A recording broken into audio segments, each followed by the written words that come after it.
سے دم توڑ رہی ہے، ڈر ہے خبر بد نہ میرے منہ سے نکل جائے، تقدیر تو مبرم نظر آتی ہے ولیکن ایران کلیسا کی دعا ہے کہ نکل جائے۔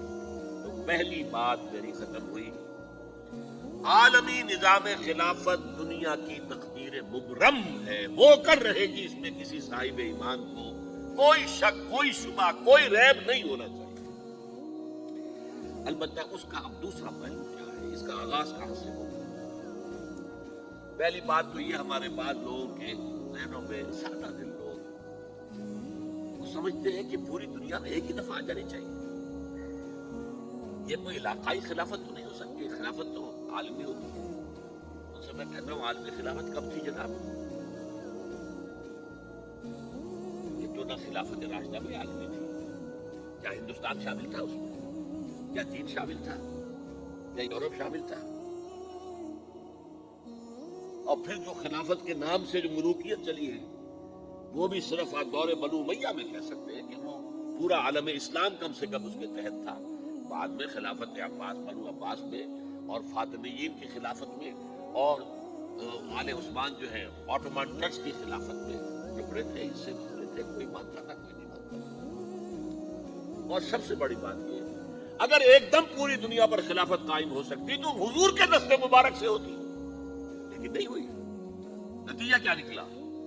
ایک ملک میں حضور نے قائم کر دی ہے، جزیرہ نما عرب،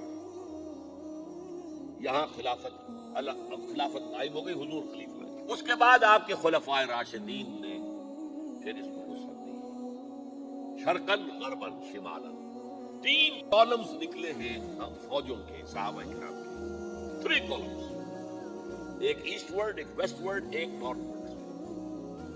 ایک عراق کو فتح کرتے ہوئے ایران میں پہنچ گیا، خراسان تک چلا گیا، ایک شام کو فتح کرتے ہوئے اور پھر سینائی پیننسولا سے ہو کر افریقہ میں داخل ہوا اور اٹلانٹک تک پہنچ گیا، تیسرا سیدھا شمال میں گیا، لیکن یہ زیادہ دور نہیں جا سکتا تھا، کوکیشین ماؤنٹینز آ گئے، کوہ قاف، اس زمانے میں تو یہ یوں سمجھیے کہ امپیسبل تھا، کوہ قاف، زیادہ وہاں ہو گیا۔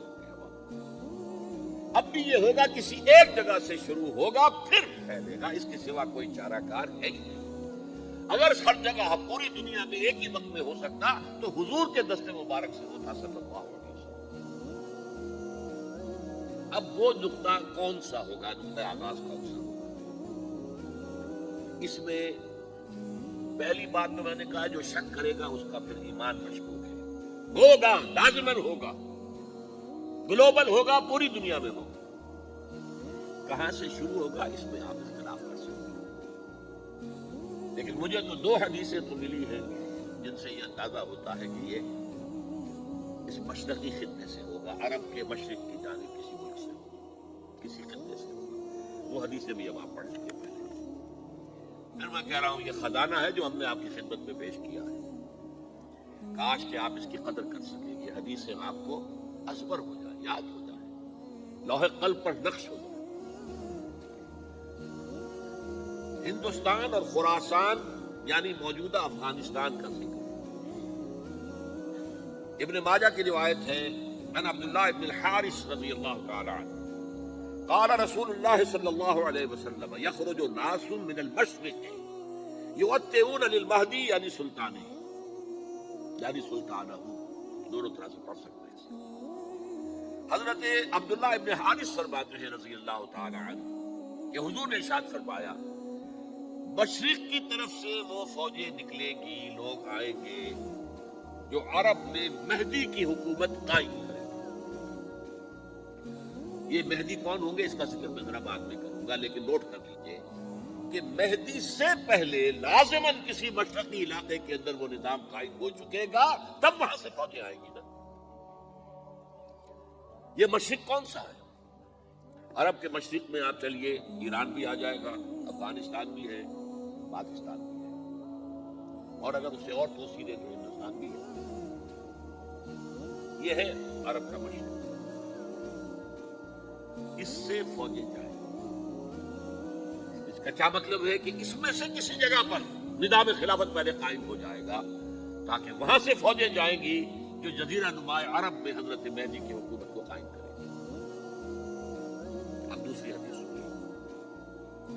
یہ سنن ابن ماجہ کی حدیث تھی جو میں نے آپ کو سنائی، آپ نے پڑھی. دوسری عن ابی ہریرہ رضی اللہ تعالی عنہ، یہ ترمذی شریف کی روایت ہے. قال قال رسول اللہ صلی اللہ علیہ وسلم یخرج من خراسان رایات سود لا يردها شيء حتى تنصب بإيلیا.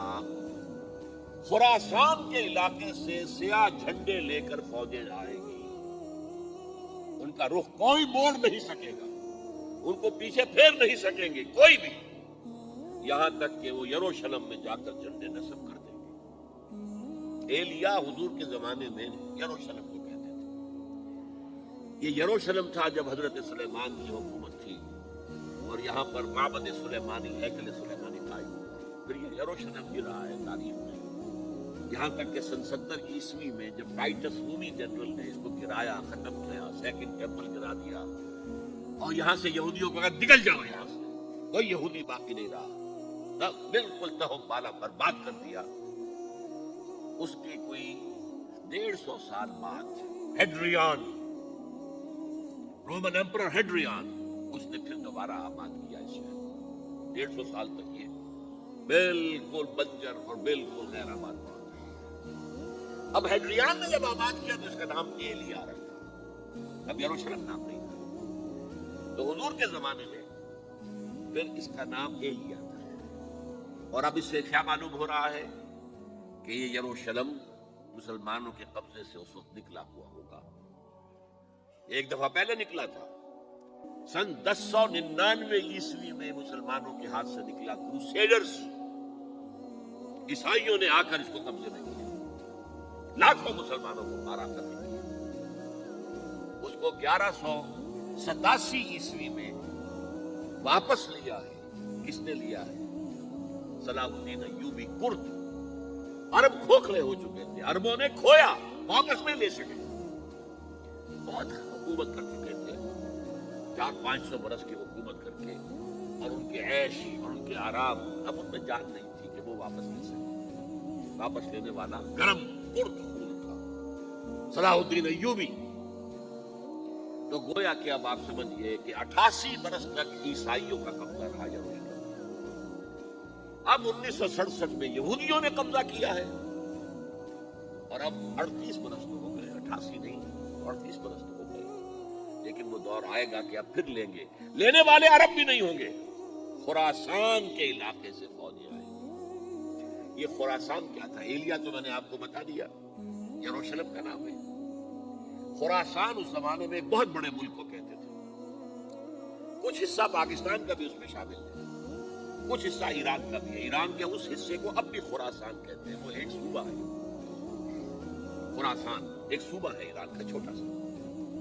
پاکستان میں خاص طور پر یہ جو علاقہ مالاکنڈ ایجنسی کہلاتی ہے، اس سے اوپر جتنا علاقہ ہے، اور یہ جو واخان کی ایک پٹی آتی ہے اوپر، واخان افغانستان کی ایک پٹی سی دم سی چلی آتی ہے جو جا کر چائنا کی سرحد سے مل جاتی ہے.